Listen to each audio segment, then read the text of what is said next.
Boa noite, irmãos, graça e paz do Senhor a cada um de vocês que estão aqui, que acabaram de cantar, inclusive, louvar a Deus, o pessoal da multimídia, o pessoal que está ajudando na transmissão, e também a você, onde quer que você esteja, que a graça e a paz de Jesus alcance o seu coração e isso se traduza na forma de saúde, saúde de corpo e saúde de alma. Louvado seja Deus, porque podemos, mesmo com as restrições e limitações desse momento de pandemia, adorar a Deus aqui, nesse culto que nós estamos oferecendo a Deus. Todos que estão aqui estão em atitude de adoração e louvor a Deus, assim como você, por meio da transmissão, também pode participar dos mesmos elementos de culto. Você poderia certamente cultuar a Deus no seu lar, sem que fossem com esses cânticos, com esse texto e assim por diante. Seria o seu culto doméstico, o seu culto individual. Mas quando transmitimos é como uma forma de guia para que você possa participar conosco. Portanto, esse culto não é um culto online, ele é um culto transmitido pela internet, por intermédio das redes sociais, dos canais oficiais da Igreja Presbiteriana de Tambaú. Mas o culto é o que você e sua família estão oferecendo aí, assim como nós estamos oferecendo aqui.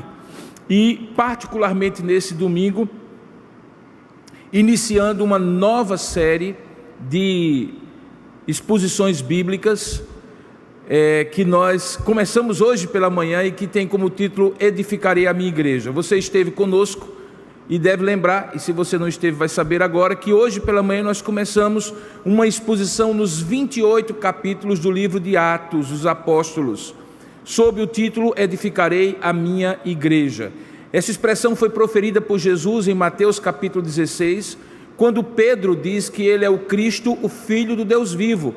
E consequentemente Jesus diz a Pedro que ele, sobre a pedra, o fundamento desta afirmativa, que nós chamamos de confissão petrina, ele edificaria a sua igreja. E de fato a igreja então começa a existir no Novo Testamento, embora a igreja como povo da aliança sempre houve no Antigo e no Novo Testamento. Isso nós falamos hoje pela manhã, a mensagem está disponível já no YouTube e no Facebook oficiais da Igreja de Tambaú. Você pode pegar desde o começo, porque essa exposição promete. Serão mais de 50 mensagens, portanto nós iremos passar talvez, provavelmente de um ano, caminhando no livro de Atos dos Apóstolos, quando eu ministrar à igreja. E nessa primeira temporada nós vamos focar no início desta caminhada que Lucas, o evangelista, escreve no livro de Atos, que é a igreja em Jerusalém, onde ela começou. E nós vamos dar a sequência nas outras duas temporadas da igreja na Judeia e Samaria e da igreja até os confins da terra, que são as três divisões muito claras do versículo-chave do livro de Atos, que é Atos 1:8. Atos 1:8 diz: recebereis poder ao descer sobre vós o Espírito Santo e sereis minhas testemunhas, como igreja, como cristãos reunidos em toda a Judeia, em Jerusalém, em toda a Judeia, Samaria e até os confins da terra. Portanto, nós estamos nesta ocasião, no segundo episódio da primeira temporada. Não se perca, não é Netflix, mas é a exposição da Palavra de Deus aqui na Igreja Presbiteriana de Tambaú. E eu gosto de convidá-lo, então, na sequência do que nós já ministramos no domingo pela manhã, hoje pela manhã, abrir a sua Bíblia, convidá-lo a abrir a sua Bíblia em Atos capítulo 1, e nós vamos ler a partir do verso 12. Atos de 1, 12 a 26. Pela manhã nós falamos sobre Atos 1, de 1 a 11 falamos sobre atos e fatos de uma transição, mostrando como a igreja é continuidade do propósito de Deus, recebe a promessa do Espírito Santo para habitar nela e em cada indivíduo e cumprir a sua missão, que é ser herdeira e agência do reino de Deus. O reino de Deus que estava sendo construído ao longo da antiga aliança, chega no seu ápice quando é inaugurado por Jesus Cristo por meio da sua encarnação, vida perfeita, morte perfeita, ressurreição. E quando ele então chega a ser assunto aos céus, que é exatamente o que está descrito em Atos capítulo 1, do verso 1 ao verso 11, ele passa o bastão a esses apóstolos, que seriam os seus sucessores na igreja, levando essa mensagem e aí fazendo exatamente isso que nós estamos fazendo agora, 2021 anos depois disso, quando proclamamos o Evangelho e estamos nos últimos dias, desde então, preparando aquele momento em que, quando todos ouvirem a palavra de Deus, como diz a palavra, e o Evangelho for pregado a todas as nações, o Senhor voltará glorioso para reinar sobre nós. Bom, a essa altura eu espero que você já tenha aberto a sua Bíblia em Atos capítulo 1, verso 12 em diante. Mantenha a sua Bíblia aberta e preste atenção aqui em mim por um instante. Um dos aspectos, queridos, mais distintivos que diferenciam regimes democráticos e ditaduras é a escolha pelo voto popular daqueles que vão governar o povo. Todos nós sabemos disso. Certamente democracia não se resume ao voto, mas o voto é um dos sinais de que o povo escolhe os seus próprios governantes.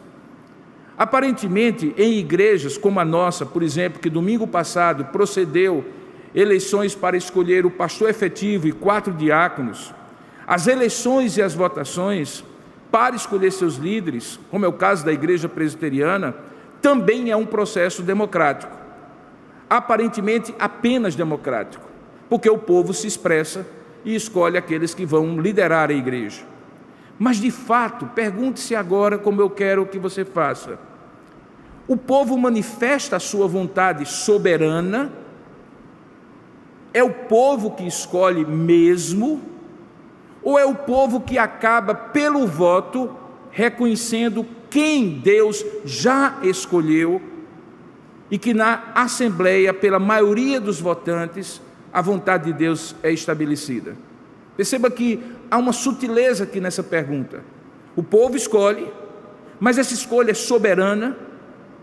Ou o povo reconhece essa escolha feita soberanamente por Deus e por meio do seu voto, de maneira sobrenatural, porque Deus está conduzindo todo esse processo, a vontade de Deus se estabelece, que de fato Deus, quem escolheu, é aquilo que o povo escolhe.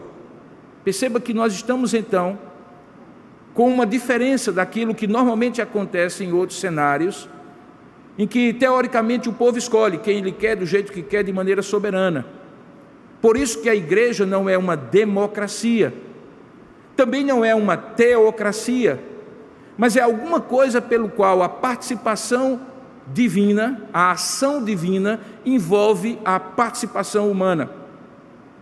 E é por isso que o tema de hoje fala sobre escolhas humanas e propósito divino, que é o tema dessa nossa segundo episódio, nosso segundo episódio desta série. Vamos ler então o texto e isso ficará mais claro para você. Diz assim, nesse tema, escolhas humanas e propósito divino, em Atos capítulo 1, verso 12, as seguintes palavras. Então voltaram, e se referia aos apóstolos e os discípulos do Senhor, para Jerusalém, vindos do monte chamado Olival, ou Monte das Oliveiras, que dista daquela cidade tanto como a jornada de um sábado, poucos quilômetros. Alguns dizem 1,5 km, outros dizem 3 quilômetros, porque o monte tem uma certa dimensão. Quando ali entraram, ou seja, quando entraram em Jerusalém, subiram para o cenáculo, que era uma espécie de terraço coberto de uma residência. Um primeiro andar, um mezanino, digamos assim, onde provavelmente eles tinham ceado a última ceia, e onde eles estavam durante aqueles 40 dias se refugiando com medo do Sinédrio mandar matá-los como mandou matar Jesus. Ali se reuniram, diz o texto no versículo 13, Pedro, João, Tiago e André, os 4 primeiros discípulos que Jesus chamou e que estão sempre ali no topo das 4 listas que nós temos dos apóstolos.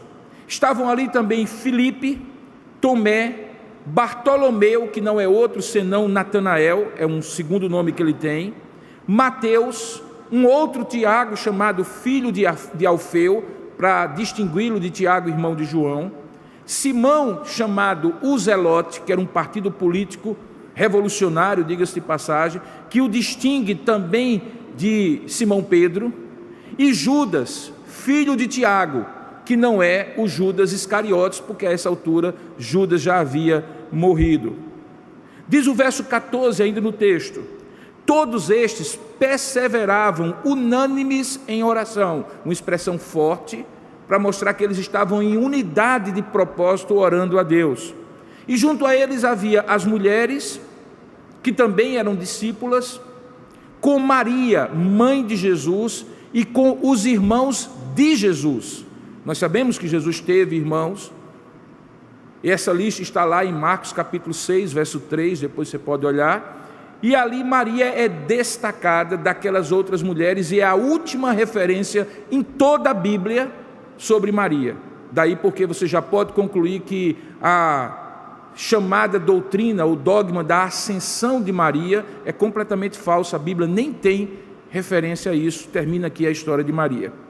Naqueles dias, verso 15, levantou-se então Pedro, e naqueles dias eu estou falando de 10 dias, entre aquilo que havia acontecido 40 dias depois da Páscoa, quando Jesus tinha aparecido aos seus discípulos, e o dia de Pentecostes, que aconteceria 10 dias depois. Naquele intervalo, enquanto eles estavam ali, unanimemente em oração, levantou-se Pedro no meio daqueles irmãos, e veja, não eram apenas os 12, porque diz que compunha-se a assembleia de cerca de 120 pessoas, portanto havia apóstolos, havia discípulos mais próximos, e todos naqueles dias tinham estado ali, como eu falei, afugentados, com medo de que o sinédrio mandasse matá-los. Em oração, no meio deles, daquela grande assembleia, Pedro se levanta e diz assim, e veja o que Pedro diz no verso 16, irmãos, convinha que se cumprisse a Escritura, que o Espírito Santo proferiu anteriormente por boca de Davi.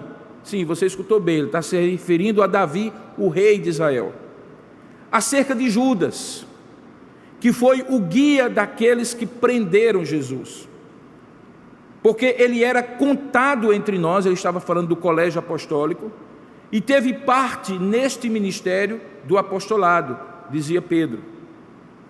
E aí ele faz um parêntese no texto, Lucas, que está escrevendo, no versículo 18, e diz, ora, este homem, referindo-se a Judas, adquiriu um campo com o preço da iniquidade, as 30 moedas de prata que ele vendeu Jesus aos líderes do sinédrio, e precipitando-se, rompeu-se pelo meio, e todas as suas entranhas se derramaram. Os comentaristas entendem que aqui há um detalhe a mais daquele momento em que Judas se suicidou.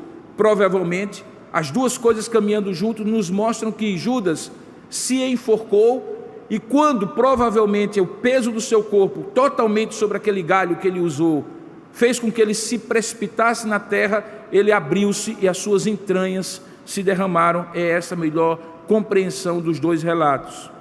E diz o texto no verso 19, continuando Lucas, que isto chegou ao conhecimento de todos os habitantes de Jerusalém, cristãos ou não, judeus ou não, de maneira que na própria língua, o campo que eles tinham comprado, que Judas tinha comprado, passou a ser chamado de Aceldama, isto é, campo de sangue. Nos evangelhos nós descobrimos que esse campo, quando Judas devolveu as 30 moedas, na verdade se transformou num cemitério de pessoas que não eram judias e que eram enterradas ali como se fosse uma terra não santa. Tal era a condenação que aquele lugar tinha pelo dinheiro que tinha proporcionado a compra. No verso 20, ele então menciona onde foi que Davi fez referência profética a isso. No verso 20 diz assim, porque está escrito no livro de Salmos, e aí ele cita 2 salmos. A primeira linha é o Salmo 69, verso 25, que diz assim, fique deserta a sua morada e não haja quem nela habite. Ele interpreta que quando Davi escreve isso, ele está se referindo à traição de Judas e a esse campo desértico. E a segunda referência, tome outro o seu encargo. E aí ele está se referindo ao Salmo 109, verso 8. Lucas então está contando qual foi a palavra que Pedro disse naquela assembleia, antes da descida do Espírito Santo, durante aqueles 10 dias que se passaram. Então no verso 21 ele diz: diante disso, considerando isso, é necessário, pois, que dos homens que nos acompanharam todo o tempo que o Senhor Jesus andou entre nós, começando no batismo de João, até ao dia em que dentre nós foi levado às alturas, um destes se torne testemunha conosco da sua ressurreição. Aqui Pedro está estabelecendo os 2 critérios que faziam alguém possivelmente ser apóstolo. Tinha que ter convivido com Jesus, visto a vida de Jesus, testemunhado do que ele havia feito e ensinado, e principalmente precisava ser testemunha da sua ressurreição. Então no verso 23, depois desse discurso de Pedro, diz a palavra de Deus, Lucas descrevendo: então propuseram 2, José chamado Barsabás, cognominado ou apelidado de Justo, e Matias, ponto. Sobre ele não se sabe nada mais do que isso. E então eles, verso 24, orando, disseram: tu, Senhor, que conheces o coração de todos, revela-nos qual desses 2 tu tens escolhido, para preencher a vaga neste ministério e apostolado, do qual Judas se transviou, indo para o seu próprio lugar. E lançaram em sorte esses 2 nomes, os lançaram em sortes, vindo a sorte recair sobre Matias, sendo-lhe então votado lugar com os 11 apóstolos. Que Deus abençoe e ilumine a nossa mente para que possamos compreender esse texto. Eu convido você que está aqui e também você que está aí a curvar a sua cabeça e orar, pedindo que Deus abra o nosso entendimento para compreender a sua palavra. Ó Deus amado e querido Pai, eis que aqui estamos diante da tua palavra, inspirada por ti, escrita por Lucas, o teu servo, num momento de transição tão importante, de início, ó Deus, efetivo da existência da tua igreja na terra no Novo Testamento. Sabemos, ó Pai, que esse texto tem implicações e dificuldades de compreensão que estão para além da nossa capacidade intelectual humana. Pedimos, no entanto, que o teu Espírito que escreveu esse texto ilumine o nosso entendimento, tanto o meu como também daqueles que estão ouvindo essas palavras, de tal maneira que possamos compreender não apenas o significado desse texto, mas as implicações e vontade que o Senhor tem como palavra a partir desse texto para nós no dia de hoje.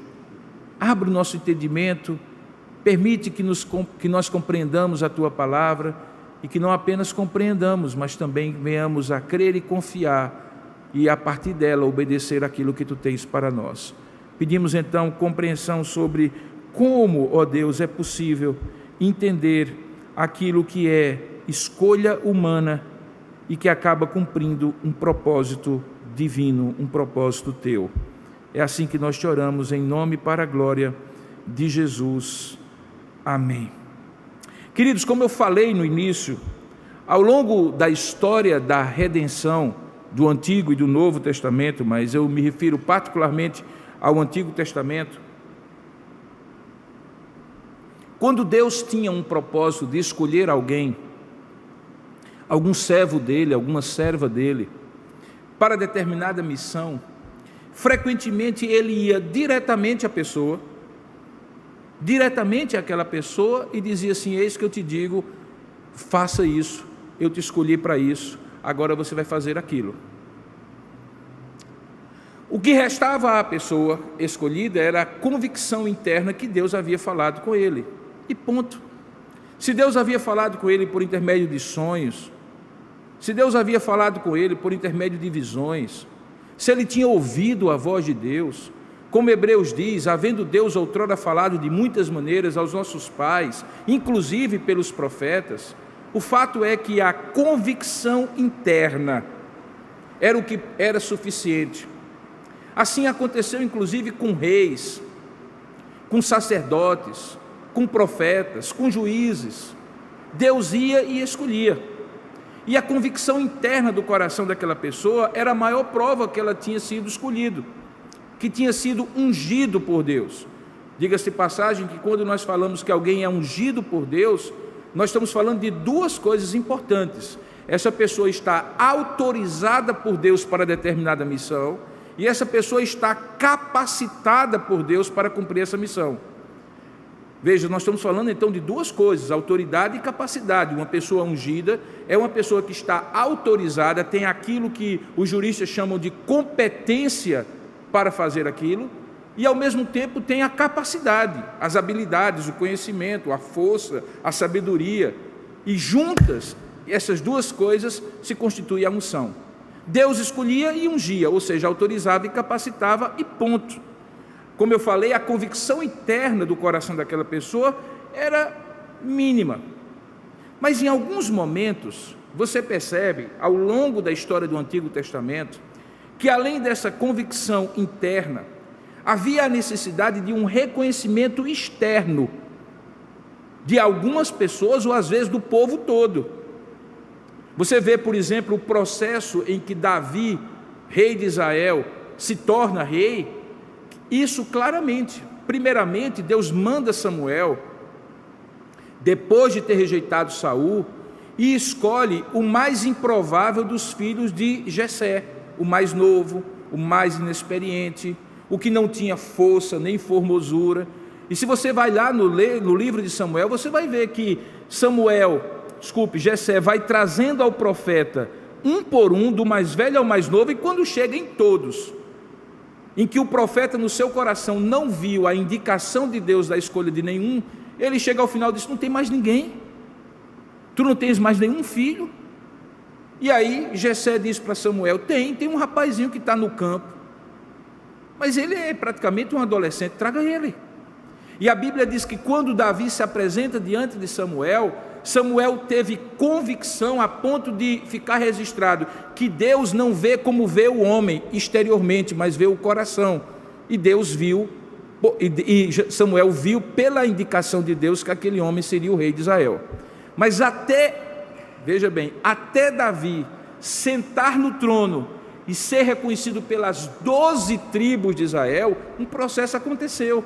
Primeiramente porque já tinha um rei lá sentado no trono, que tinha sido rejeitado por Deus, mas que a sua rejeição ainda não tinha sido evidenciada diante do povo. Isso foi sendo evidenciado quase como numa corrida de revezamento, em que um está saindo daquela área de passar o bastão e outro está entrando. A gente consegue ver isso claramente. Deus estava rejeitando Saul, e todos os acontecimentos demonstram isso, inclusive a sua ira, os seus pensamentos de matar, inclusive o próprio rei Davi, que já era rei segundo Deus, que já tinha sido ungido pelo profeta Samuel, mas ainda não era rei de fato, no sentido de que o povo o reconhecera como rei.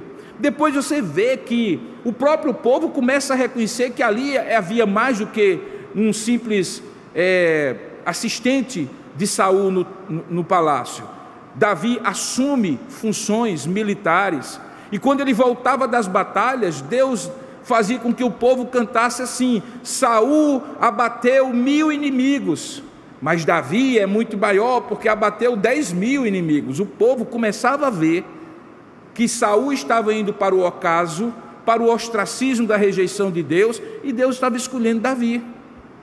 Até que um determinado dia, as 12 tribos, e não apenas a tribo de Judá, que era a tribo originária de Davi, reconhecem em Davi que era o rei segundo o coração de Deus, que substituiria Saul.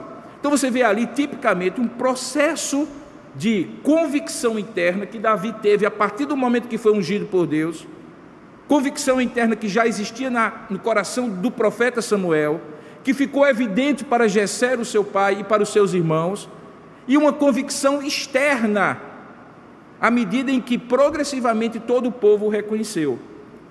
Até hoje, na nossa teologia reformada, a melhor forma de compreender como Deus conduz os nossos processos é que, por exemplo, quando alguém é indicado para ser pastor, presbítero ou diácono, a primeira pergunta que essa pessoa precisa fazer e ser feita a ela é: você tem convicção que Deus está lhe chamando para esse ofício, para esse ministério? Porque se não houver essa convicção, não adianta o povo ter se você não tem. Uma vez tendo, o conselho da igreja, como fez recentemente, avaliou cada um dos indicados pelo povo, mediante a consulta que foi feita a eles, de que eles tinham uma convicção nesse sentido. E todo o processo se completou quando, na Assembleia, nós oramos e submetemos à vontade da Assembleia os nomes. E esses nomes foram escolhidos. Nós então concluímos que Deus conduziu o processo do começo ao fim. De certa maneira, houve convicção interna e evidência externa, exatamente aquilo que ao longo da história da redenção nós vemos. A maneira como essa evidência externa comprovava a evidência interna, no Antigo Testamento era muito variada, como eu falei. Em alguns momentos havia a participação de alguns, em alguns momentos havia a participação de todo o povo. Alguns chamam de processos de aclamação, quando, por exemplo, o povo todo gritou que Davi era o seu rei. Ou um processo plebiscitário, do tipo, vai ser esse ou não, sim ou não, quando tem um único candidato que Deus indica para o povo e o povo reconhece que sim ou que não. No Novo Testamento, no tempo em que Jesus estava com os seus discípulos, ele mesmo escolhia. Nós vemos, por exemplo, em Marcos capítulo 3, que é um dos 4 textos que mostra a escolha dos apóstolos. Você percebe como é que Jesus escolheu aqueles que, dentre os seus discípulos, seriam seus apóstolos. E aqui vale a pena um parêntese. Discípulo é aquele que é convidado, chamado para caminhar com Jesus, seguir a Jesus. A palavra matetes em grego significa aquele que segue o mestre. Apóstolo é uma outra palavra, vem do verbo apostelô, que significa enviar. O discípulo vem, o apóstolo vai. O discípulo é convocado para estar, o apóstolo é convocado para deixar e continuar a obra para outros. Dentre os milhares de discípulos que Jesus fez, ele escolhe quem ele quer, com o propósito que ele quer, no momento em que ele quer. Isso fica claro em textos como eu citei de Marcos capítulo 3. Veja o que é que diz lá no verso 13 a 15. Diz assim: depois dos fatos que ele estava narrando, Marcos, subiu Jesus ao monte, olha que expressão bela, e chamou os que ele mesmo quis. Ele não fez uma assembleia, ele não conversou com os próprios candidatos, ele não fez uma assembleia com os outros, ele chamou quem ele mesmo quis. E esses que ele chamou, que eram 12, vieram para junto dele.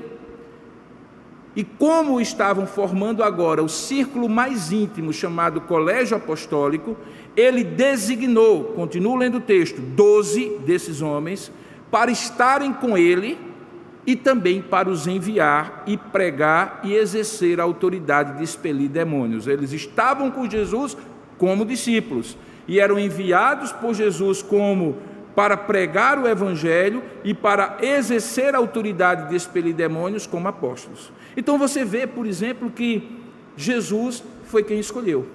A palavra de Deus então afirma categoricamente que a condição para ser apóstolo, como nós vimos no discurso de Pedro, tinha a ver com a convivência com Jesus como discípulo e com o fato de ter sido testemunha da sua ressurreição. Todo apóstolo viu, com exceção de Judas, Jesus ressurreto. Por quê? Porque era fundamental que depois que Jesus fosse assunto aos céus, aqueles apóstolos continuassem pregando que Cristo é vivo como testemunhas. Nós acabamos de ver: sereis minhas testemunhas, tanto em Jerusalém assim por diante. Testemunha de quê? De que ele viveu uma vida perfeita, morreu uma morte perfeita, ressuscitou ao terceiro dia e foi assunto aos céus. Eles tinham que ter visto isso com os próprios olhos para poderem ser apóstolos. Tinham que ter convivido com Jesus e testemunhado a sua ressurreição. Então essa condição era justamente a condição para ser um apóstolo. O problema é, no meio daqueles 12 apóstolos, tem um sujeito chamado Judas Iscariotes. Quando nós falamos sobre isso na última exposição, sobre os 4 olhares, nós tratamos um pouco se aquela escolha de Judas era a escolha de um traidor ou de um apóstolo que se tornou traidor. E nós decidimos, à luz do texto da palavra, que nós estamos falando de um apóstolo que foi chamado para ser apóstolo, ou melhor, um discípulo que foi chamado para ser apóstolo, mas que se tornou traidor. Portanto, Jesus não chamou um traidor, Jesus chamou um apóstolo. Mas a escolha da responsabilidade humana de Judas o fez tornar-se um traidor. O fato é que, tendo traído, agora o colégio apostólico, que eram para ter 12, tinha apenas 11. Você pode se perguntar, mas qual era o problema de ter 11? O problema de ter 11 é porque o colégio apostólico imita, dentro do propósito divino, as 12 tribos de Israel. Por exemplo, quando tem a visão do Apocalipse de Jerusalém representando o povo de Deus, ali você tem as portas que representam os apóstolos e as portas que representam os profetas do Antigo Testamento, ou melhor, as tribos do Antigo Testamento. Você encontra ali, por exemplo, 24 anciãos que representam as 12 tribos de Israel e os 12 apóstolos do Senhor Jesus. Portanto, os apóstolos eram o fundamento, junto com os profetas e as tribos de Israel ali representadas, do que seria o povo de Deus na antiga aliança e na nova aliança. Haveria necessidade de ter 12? Sem dúvida alguma, mas faltava um, porque Judas havia traído. Se você estivesse lá, qual seria a hipótese? Qual seria o caminho? Vamos pensar em alguns. Primeiro, alguém dizer assim, não tem problema, que fique 11. Deus, dentro do seu propósito, deixou que um traísse. E essa traição acabou cumprindo o propósito de Deus, então deve ser então, que Deus quer que fique somente 11. Mas não foi esta a convicção daqueles homens. Segundo, vamos fazer o seguinte, vamos esperar, porque do mesmo jeito que Jesus escolheu cada um de nós, naquela noite que ele passou orando, e quando no dia seguinte ele desceu do monte, ele escolheu a gente, então vamos esperar que ele escolha mais um, dentre esses 120 que estão aqui, que complete as duas condições, tenha convivido com ele e tenha sido testemunho da ressurreição. Eles poderiam ter feito isso, sem dúvida alguma poderiam, mas eles não fizeram. E a terceira, que acabou sendo a opção que eles adotaram, foi: nós é que temos que escolher quem vai ser companheiro conosco desse ministério. E eles chamam para si a responsabilidade de escolherem um companheiro com eles. E aquela escolha é diferente de todas as outras escolhas, dos outros 11. Porque, diferentemente daqueles 11 que foram escolhidos pessoalmente por Jesus, aquele 12º foi escolhido pelos próprios apóstolos. Você já deve estar caminhando comigo na direção de dizer assim: e aí? Eles fizeram certo? Eles fizeram errado? Eles fizeram o que tinham que fazer ou eles deveriam ter esperado? Como é que eu devo interpretar então e compreender esse texto?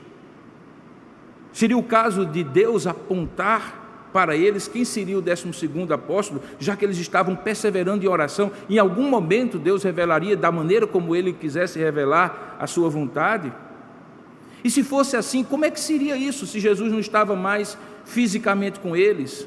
Ele já tinha sido assunto aos céus, eles não podiam mais contar com a presença de Cristo ressurreto, porque enquanto Jesus estava visitando naqueles 40 dias, possivelmente em algum daqueles momentos eles poderiam ter perguntado a Jesus, ou o próprio Jesus dito assim: olha, eu escolhi fulano de tal também para ser apóstolo, podem reconhecê-lo como tal. Mas Jesus não fez assim. Eles não tinham opção, eles não tinham isso, Jesus já tinha sido assunto aos céus. Para apimentar um pouco mais a sua reflexão, pensa aqui comigo. Eles estavam naquilo que eu estou chamando, nesse primeiro capítulo, de a grande transição. Eu falei sobre isso pela manhã e eu estou falando agora à noite. E qual era a grande transição?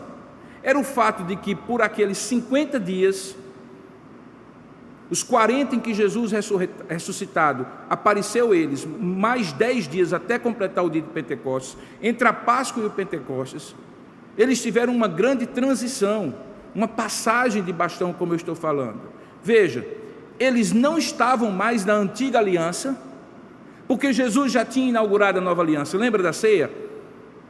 E esse vinho representa o cálice de uma nova aliança que faço convosco, que é meu sangue. A nova aliança já tinha começado. Eles não estavam na antiga aliança.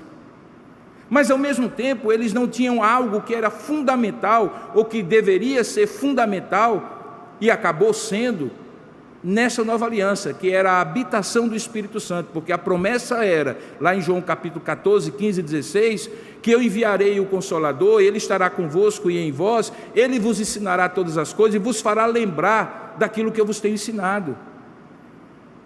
Eles estavam ali no meio, sem os recursos da antiga aliança e sem poder teoricamente usar as maneiras como a antiga aliança poderia indicar para ele a vontade de Deus, e ao mesmo tempo eles estavam começando a nova aliança, mas o Espírito Santo não havia sido dado. Eu não vou dizer que eles erraram, porque o texto sagrado, em nenhum momento tem uma repreensão dada por Deus, dizendo que eles erraram nessa escolha. Então, como compatibilizar de que eles fizeram algo, humanamente falando, que cumpriu o propósito divino, porque todas as coisas cooperam para o bem daqueles que amam a Deus, estão chamados segundo o seu propósito, nós cremos nisso, mas talvez deveriam ter feito de uma outra forma. Este é o grande desafio que eu estou colocando aqui diante de vocês. E para isso, eu gostaria de chamar a atenção de vocês de volta ao texto, para 3 expressões que vão nos ajudar. Ok? Veja aí no verso 21.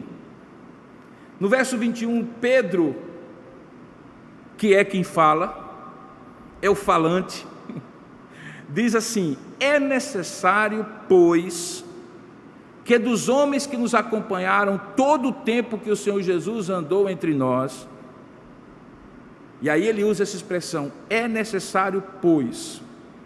Quando você vai lá no Novo Testamento grego, aí você descobre que o verbo que é traduzido para necessário, não é o verbo mais forte, que indica que de fato havia uma necessidade premente, inadiável, incontornável, imediata, imperiosa, tinha que ser assim. É o mesmo verbo que lá em João capítulo 4, diz que Jesus era-lhe necessário passar por Samaria, no seu caminho da Judéia para Galiléia, ou da Galiléia para a Judéia, porque Samaria ficava no meio. De fato havia outros caminhos. Jesus podia rodear pela Pérea e evitar passar pela terra dos samaritanos. Jesus podia passar pela costa do mar Mediterrâneo e evitar passar pela região de Sicar, de Siquém. Mas o texto diz que era-lhe necessário. Aqui é dito por Pedro que era necessário que dos homens que os acompanharam todo o tempo, um deles se torne testemunha da ressurreição de Jesus, ou seja, se torne apóstolo. A palavra talvez que melhor traduzisse esse era-lhe necessário seria: é conveniente, é importante, deve ser algo de bom alvitre, mas não que havia uma necessidade imperiosa. Talvez alguém pudesse ter dito a Pedro: Pedro, vamos esperar um pouquinho.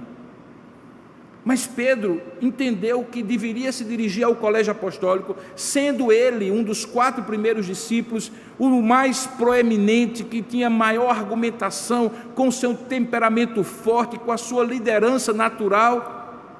E então ele disse: era necessário que assim fizesse. Mas melhor seria dizer assim: é conveniente, a gente pode até fazer, mas se não fizer, também não estamos errados, porque em nenhum momento é dito que devemos fazer, não há uma ordem dizendo que devemos fazer. Veja que há situações na vida em que exatamente isso acontece conosco, e quando essas situações estão em períodos de transição da nossa vida, talvez prudência e bom senso seria não fazer nada e esperar a condução melhor do Senhor. Veja, novamente eu estou dizendo que no texto não diz em nenhum momento que eles erraram. Mas como nós vamos ver nas circunstâncias que o próprio livro de Atos descreve depois, especialmente pela escolha de Paulo, Saulo de Tarso como apóstolo, fica então a pergunta, não era o caso então deles terem esperado, e quando Saulo fosse escolhido, os 11 se completariam em 12? Porque se Matias, que acabou sendo escolhido, é o 12º, então Paulo é o 13º? Então não podia ser 11, como é que pode ser 13? Essas conclusões são levadas por dedução e levam-nos então a pensar que era necessário, mas não necessário como uma obrigação, como uma ordem divina. Por isso o tema do estudo de hoje, da mensagem de hoje, é escolhas humanas e um propósito divino. Porque frequentemente na vida nós fazemos escolhas que necessariamente não são da vontade deliberativa, clara e decidida de Deus, quando nos ordena alguma coisa, mas que de alguma forma conduz para a vontade de Deus, porque Deus usa todas as coisas para o louvor e honra do seu nome. Agora veja para a segunda expressão que é importante para você compreender. Veja o verso 23. Diz que o texto que propuseram 2. Verso 23. Então propuseram 2. 2 pontos e diz quem são esses 2. José, chamado Barsabás, que significa filho do sábado, cognominado Justo, e Matias, ponto. A primeira pergunta é: quem propôs? Veja, aqui nós temos uma oração com um sujeito oculto. Eram mais de um, certamente, porque está na terceira pessoa do plural. Eles propuseram, mas eles quem? Os 12 ou os 120 que faziam parte daquela assembleia? O texto não deixa claro. Perceba então que esse texto, ele é um texto realmente de transição. As coisas não estão muito claras aqui, o que me leva a deduzir que talvez era a hora deles esperarem um pouco mais, já que a promessa tinha sido feita de que o Espírito Santo seria derramado, eles seriam batizados com o Espírito Santo, como de fato acontece no capítulo seguinte, capítulo 2.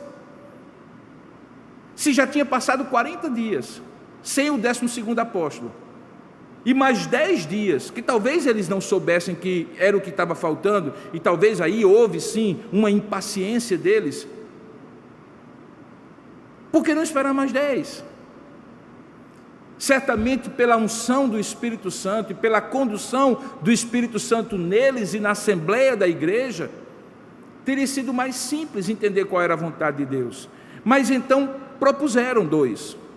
E o que me chama mais atenção é que aquele que tem um currículo maior, se bem que não é uma grande coisa, é apenas dito o nome dele e também como ele era conhecido. O apelido dele era José Barsabás, apelidado de o Justo. E Matias, se eu estivesse lendo esse texto assim, desses 2, quem você escolhe para ser diácono ou presbítero da igreja de Tambaú? Se eu fosse quem escolhesse, eu diria assim: esse aqui, pelo menos a gente conhece mais sobre ele. Olha, a gente conhece que ele é filho do sábado e que ele é considerado justo. O outro, a gente só sabe que o nome dele é Matias, ponto. Perceba então que alguém propôs, se foi a assembleia, se for os próprios 12 apóstolos, e então diz o texto que eles fizeram algo, a partir do verso 24, que teve a ver com a participação e condução divina. Por isso o tema é escolhas humanas, propósito divino, mas também fizeram algo que foi humano. Verso 24, eles, depois de proporem os nomes, certamente deve ter criado um consenso, algo parecido com o que nós fazemos no conselho, quando homologamos as candidaturas, pela percepção de cada presbítero, daquele candidato, se ele já está maduro para exercer aquele ofício ou não, se ele tem alguma falta teológica ou moral que precisa ser consertada. E aí diz o texto que no verso 24, orando, e aí certamente orando é os 12 e os 120, eles fizeram a seguinte oração: Senhor, Tu conheces o coração de todos, revela-nos qual desses dois tens escolhido. Então era um plebiscito praticamente, era um processo de aclamação, ou um ou outro. E diz o texto que o propósito deles era para preencher a vaga neste ministério e apostolado do qual Judas se transviou, indo para o seu próprio lugar. Eles oraram e confiaram que Deus iria conduzir todo o processo. Isso deveria nos bastar para dizer: então, pastor, o senhor está questionando o que é inquestionável. Deus estava em todo o propósito. Sem dúvida alguma, e não é isso que eu não estou reconhecendo. Eu estou reconhecendo que, de certa maneira, Deus conduziu esse propósito e Matias foi escolhido porque Deus quis. Mas que a maneira como eles fizeram foram escolhas humanas, que Deus abençoou por sua graça e misericórdia, mas como nós vamos ver ao longo do livro de Atos, talvez não fosse a melhor forma de fazer. O que é que acontece? E talvez o que causa mais estranheza, particularmente aos novos na fé, é que quando chega no verso 26, a maneira como eles escolheram não foi uma cédula de votação em que cada um dos 120, ou cada um dos 12, se foi um colégio apostólico ali representando, colocaram o nome Matias ou, no caso, José Barsabás. Não. Diz o texto no verso 26 que eles lançaram em sortes, vindo a sorte recair sobre Matias, sendo-lhe então votado lugar com os 11 apóstolos. E quando fala em sorte, para crente, a gente logo imagina jogo de azar. Pastor, peraí, o senhor está dizendo então que os apóstolos escolheram um outro apóstolo, como quem joga dados, como quem brinca de zerinho ou um, pau ou ímpar? Foi isso, de maneira aleatória, sem nenhum controle de Deus na história? É isso que o senhor está dizendo? Não. O método pode até ter sido aleatório, porque era não controlado pelos apóstolos, mas não era sorte no sentido de que ninguém controlava, uma coisa absolutamente casual, que Deus não tinha nada a ver com isso, e nenhum homem também tinha a ver com isso. Sorte e azar, probabilidade, não. E para isso você precisa compreender como isso era feito no Antigo Testamento. No Antigo Testamento, dentro do peito do sumo sacerdote, onde havia aquelas 12 pedras diferentes, representando as 12 tribos de Israel, dentro, como se fosse aqui, por dentro da camisa, da sobrepeliz, com aquela sobrepeliz com as 12 pedras, havia duas pedras que ficaram conhecidas na história como Urim e Tumim. O significado dessas pedras, o tamanho, a forma, a cor, não é descrita na Sagrada Escritura, mas elas foram usadas frequentemente no Antigo Testamento para decidir o que fazer, quem escolher, ir ou não ir à guerra, obedecer ou não obedecer a uma indicação do rei e assim por diante. Em algum momento da história, elas se perderam, assim como a Arca da Aliança se perdeu, e não se ouviu falar mais nela. Era uma forma da antiga aliança, em que o Espírito Santo, justamente como eu falei para você, não habitava em cada um para dar a convicção interna da escolha, se utilizava para mostrar a vontade de Deus. Assim como naquele período de revelação, Deus se revelava por meio de sonhos, de visões, de anjos que apareciam e assim por diante. Como nós aprendemos na nossa teologia, há uma revelação progressiva de Deus, e certos estágios iniciais são bem próprios daquele período e que depois vão sendo superados pela revelação plena de Jesus Cristo e pela habitação do Espírito Santo, que nos indica toda a verdade, que nos faz lembrar de todas as coisas, que cria consenso no meio do povo de Deus, e a vontade de Deus fica ainda mais claramente estabelecida, que nos ajuda a interpretar a Escritura a partir de princípios e, consequentemente, seguir esses princípios. Nós estamos num período em que é muito mais, eu não diria fácil, mas muito mais simples compreender a vontade de Deus. Se está escrito, o Espírito Santo aplica o que está escrito ao meu coração.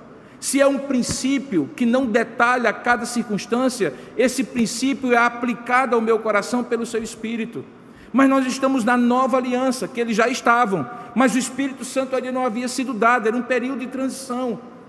E eles então recorrem a esse método. Eles não usaram o Urim e Tumim, não se sabe exatamente o que eles usaram, pedra branca, pedra preta, pedra quadrada, pedra redonda, a Bíblia não diz, o texto não refere, mas o fato é que eles lançaram sortes, e essa expressão lançar sorte é deixar que de alguma maneira a vontade de Deus se revele por aqueles instrumentos e meios que ele usou.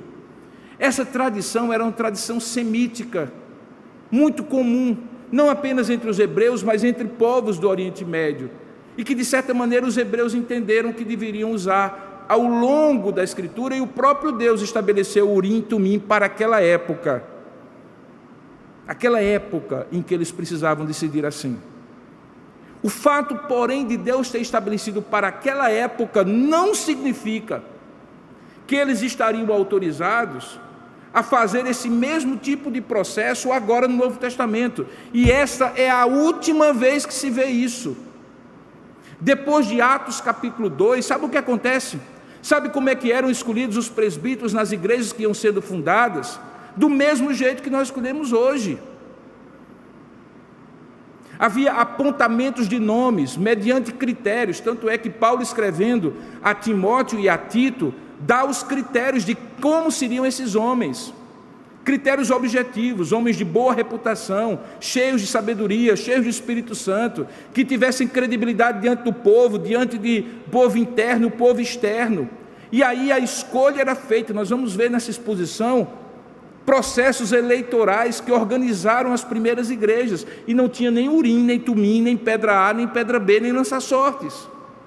Essa é a última ocasião, e na minha opinião particular, foi uma ocasião em que ficou muito claro que o resultado conduziu ao propósito de Deus, porque Deus usa todas as coisas, estou dizendo pela terceira vez isso, mas a melhor maneira, na minha compreensão, seria que eles aguardassem a descida do Espírito Santo e procedessem à escolha do 12º apóstolo pela maneira como Deus fez quando escolheu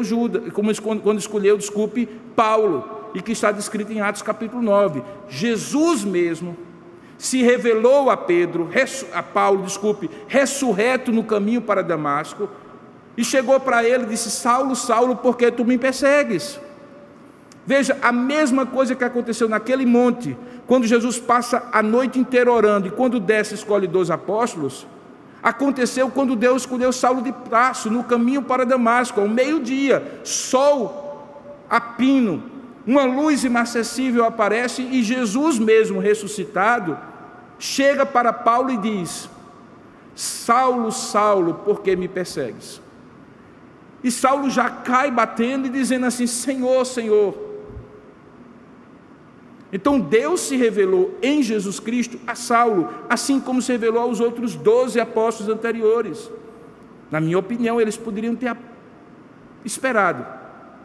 Não era necessário, não era urgente, não era indispensável. E a maneira como eles usaram remetia a uma prática do Antigo Testamento que na Nova Aliança nunca mais foi feita. Eu posso até compreender que era um período de transição, mas certamente eu posso também mostrar que isso não era a melhor maneira de fazer. Que conclusões eu posso chegar sobre isso? Conclusões essas que podem ser aplicadas a você nos dias de hoje. A primeira delas é que toda sua escolha e decisão na vida, seja pessoal, familiar ou comunitária, sempre haverá um propósito divino que será cumprido e uma escolha humana que precisará ser cuidadosamente feita. A coisa mais interessante é como a vontade de Deus e a vontade do homem convergem de maneira sinérgica para Deus cumprir o seu propósito. Frequentemente Deus usa a vontade do povo e a vontade do indivíduo, a decisão do povo e a decisão do indivíduo, para um propósito que não necessariamente é o melhor propósito que ele acha, ele, o indivíduo, ou ele, o povo, teria naquela decisão, mas para um propósito oculto que lá na frente vai se revelar e que você então vai entender, quando eu decidi assim, no fundo Deus estava me conduzindo na minha escolha, que era livre, mas sob a influência de Deus, porque Ele é o meu Senhor, para esse determinado propósito. Ou seja, nós não somos autômatos, nós não somos robôs, mas também não somos soberanos na nossa vontade. Nossas escolhas são livres e responsáveis, mas sob a influência de Deus conduzem a um propósito que muitas vezes nós não conhecemos de imediato e vamos conhecer depois. O que houve de certo para esses homens e que deve haver de certo para nós? A dependência de Deus. Eles oraram. E eles oraram a partir do fato de que eles criam que o Senhor, que conhecia o coração de todos, é que haveria de revelar. Deus revelou? Em certo sentido, sim, porque eles dependeram de Deus, como assim também nós devemos depender de Deus. Mas o uso do bom senso, da prudência, dos princípios da palavra, não está eximido, não está dispensado que eu e você façamos nas nossas decisões e escolhas. O livro de Atos, como eu falei pela manhã, é o livro de homens imperfeitos, apóstolos imperfeitos, como foram imperfeitos reis, profetas e sacerdotes antes deles, mas que Deus usa para cumprir um propósito perfeito. E esse é o grande mistério, maravilhoso mistério da relação de Deus com o seu povo, o povo da aliança. É que pessoas imperfeitas, que tomam decisões imperfeitas, não necessariamente erradas, mas não necessariamente a melhor decisão, acabam sendo instrumentos de Deus para Deus cumprir o propósito dele, que muitas vezes está oculto a esse povo, mas que se revela no futuro. Perceba que isso acontece com frequência, na minha vida e na sua vida. Eu tenho certeza que as pessoas que estão aqui, você que está aí, estão sendo lembradas agora de decisões que tomaram, que na ocasião parecia conduzi-los numa direção. Oraram, pediram a Deus, consultaram o Senhor, dependeram da direção de Deus e entenderam qual era a direção de Deus naquela circunstância. E depois descobriram que sim, Deus estava no controle de tudo, mas estava no controle de tudo para ir não naquela direção, embora a sua escolha fosse naquela direção, mas naquela outra direção, porque Deus é que controla todas as coisas. Portanto, tenhamos cuidado nas nossas escolhas e nas nossas decisões, porque apesar de elas serem humanas, elas nem são soberanas, nem podem prescindir e dispensar a dependência de Deus. Há textos na palavra de Deus que nos autorizam a isso. Alguns deles estão no livro do Bem Viver, que é o livro de Provérbios. Se você, por exemplo, ler o capítulo 16 de Provérbios, você vai encontrar pelo menos 3 referências para este processo de decidir bem. Veja no verso 1, Provérbios 16, verso 1. O coração do homem pode fazer planos, mas a resposta certa dos lábios vem do Senhor. Planos humanos, propósito divino. Escolhas humanas, propósito divino. Logo depois ele diz: todos os caminhos do homem são puros aos seus olhos, mas o Senhor pesa o espírito, ou seja, sonda as motivações.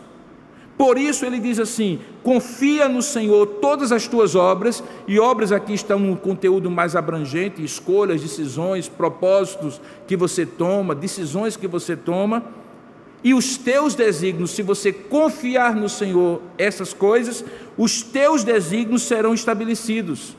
Mas os teus desígnios, porque os teus desígnios estarão alinhados aos desígnios de Deus. Um pouco mais na frente, o texto também diz que frequentemente nós tomamos decisões e essas decisões conduzem à vontade de Deus, mas não necessariamente da maneira como a gente acha. Verso 9 diz assim: o coração do homem traça o seu caminho, mas o Senhor é quem lhe dirige os passos.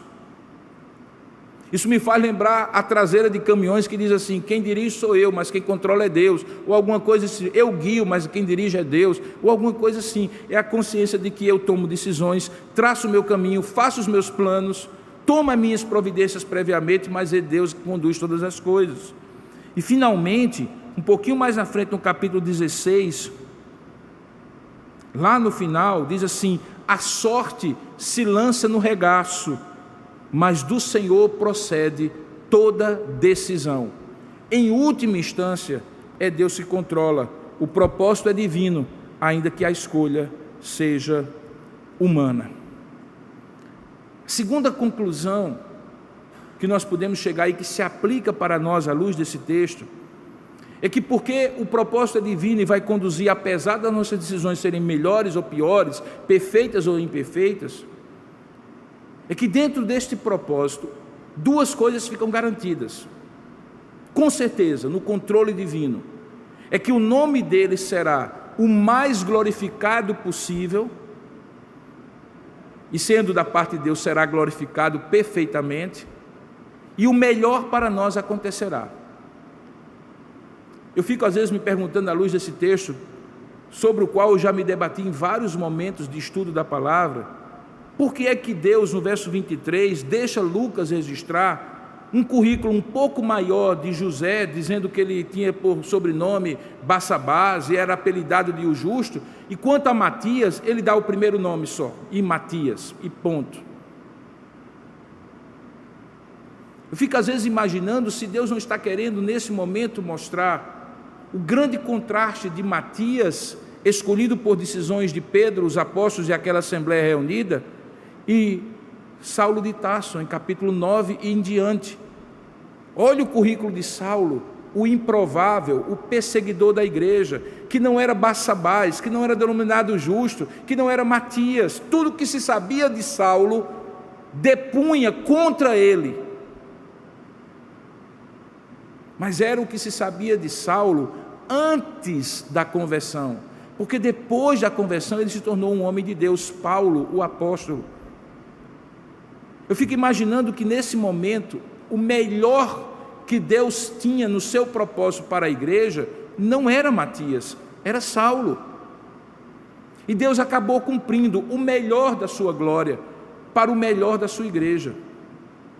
E isso acontece frequentemente comigo, acontece frequentemente com você. Eu poderia passar a noite inteira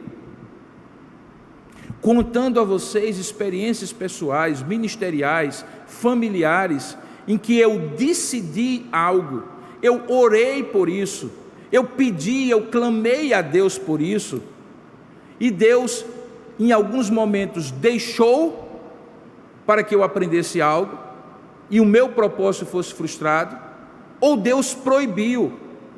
A história de toda pessoa que caminha com Deus é a história de orações em que a gente recebe mais não do que sim.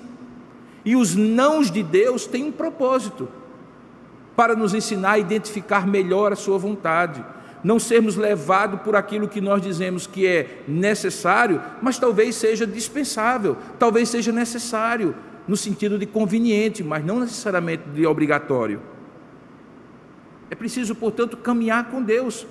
E aqueles apóstolos estavam começando a caminhar com Deus num outro momento. Antes eles tinham Jesus. Agora eles não tinham nem Jesus presente ali com eles, e o Espírito Santo ainda não havia sido dado. Era um momento de transição. E no momento de transição, o que se aguarda? O que é mais saudável e mais sábio, mais prudente fazer? Esperar, não decidir.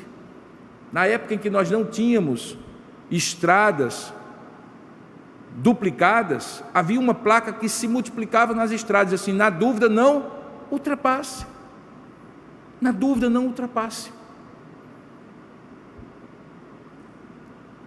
E finalmente, você percebe que quando eles lançam sorte, e vindo a sorte recair sobre Matias, e ele é votado com o seu lugar, com os 11 apóstolos, a partir dali, ele faz parte de um grupo seleto, em que Deus tinha um propósito para cada um. O fato de Matias não ter sido mais citado aqui, não torna um menos apóstolo que os demais, porque Deus tem propósitos diferentes.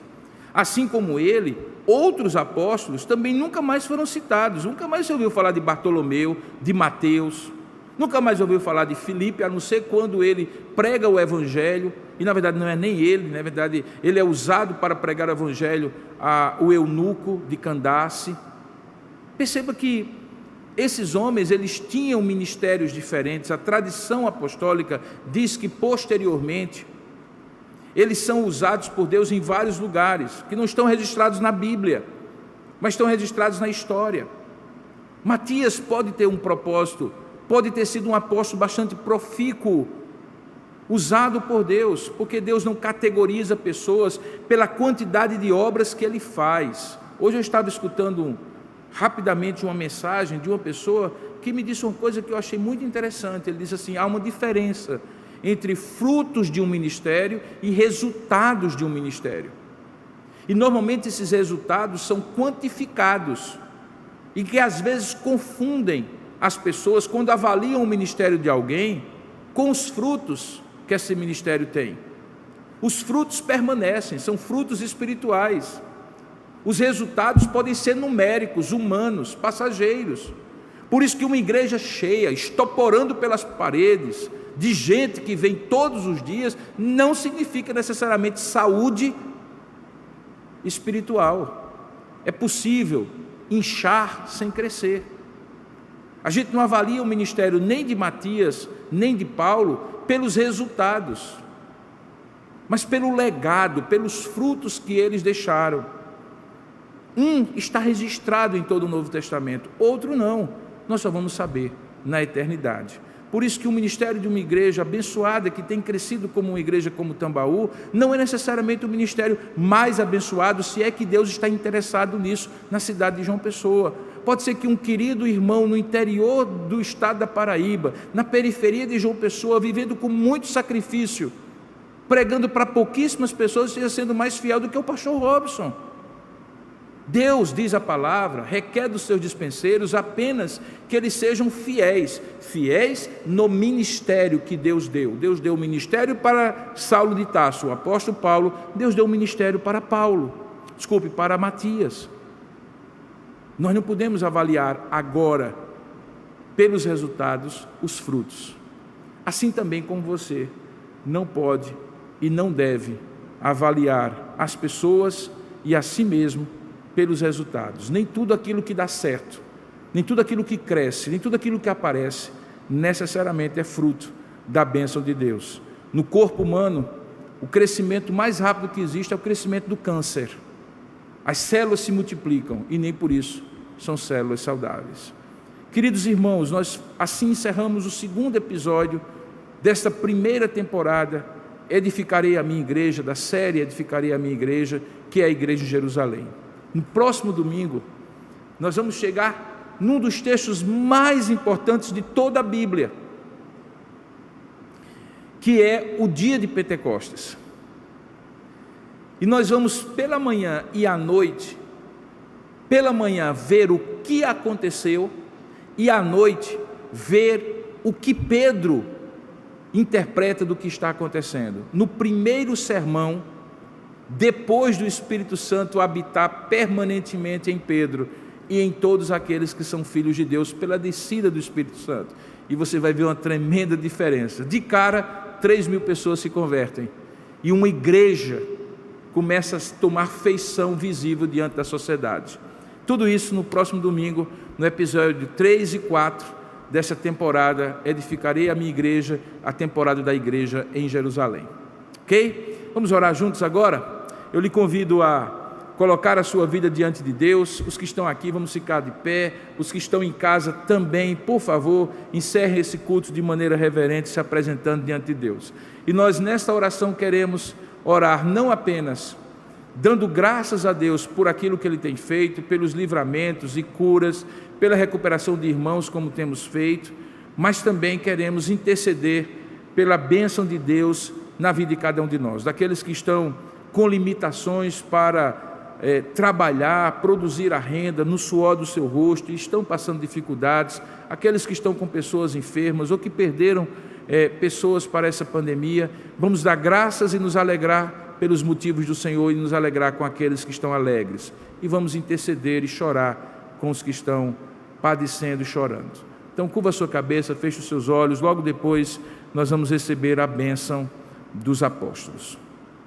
Ó Deus amado e querido Pai, nós te oferecemos este culto em gratidão a Ti, rogando que a tua bênção sobre nós não apenas esteja presente aqui quando nós estamos reunidos, não apenas esteja presente em cada lar aqui representado, mas esteja presente amanhã quando estivermos dispersos na sociedade, agindo como cidadãos, como pais, mães, filhos, trabalhadores, estudantes. Quando a tua igreja se espalha, ó Deus, oramos que a tua bênção também alcance a cada um de nós nesta semana que se iniciou hoje e que continuará amanhã com muito trabalho, estudo e atividades. Pedimos que o Senhor continue assistindo com a tua graciosa mão e consoladora mão a vida daqueles que estão nos hospitais, particularmente oramos por aqueles que estão em recuperação, os nossos irmãos Eduardo Camacho, a nossa irmã Uauíra, a irmã Sônia, o nosso irmão presbítero Marcos Silva e outros tantos, ó Pai, que estão precisando da tua ajuda e do toque do teu Espírito, curando e completando a tua obra. Damos graças pelo livramento que o Senhor já deu a eles, como também te damos graças pelo conforto e consolo, pela força espiritual de viver e de prosseguir vivendo àqueles que perderam pessoas queridas e amadas, próximas dos seus corações, e que também precisam da tua graça para continuar. Ó Deus, oramos que essa semana seja cheia de saúde, que o Senhor nos proteja, nos guarde desse vírus e de tantos outros perigos que nos espreitam, que a tua mão invisível, mão de provisão, de proteção e de direção, a providência divina, possa nos assistir nessa semana. Oferecemos este culto em gratidão pelos motivos que povoam o coração de cada um dos teus filhos que está aqui e também que está participando à distância. E que essa gratidão se transforme em consagração e dedicação a Ti. Com a Tua bênção, Senhor, a bênção do Deus triuno, Pai, Filho e Espírito Santo. Que a graça do nosso Senhor e Salvador Jesus Cristo, o amor do nosso Deus e bendito Pai, o poder, a comunhão e a consolação do Espírito Santo de Deus, repouse sobre sua vida, meu irmão, minha irmã, sobre a sua família e todo o povo de Deus, na face da terra, desde agora e para todo sempre. Amém e amém.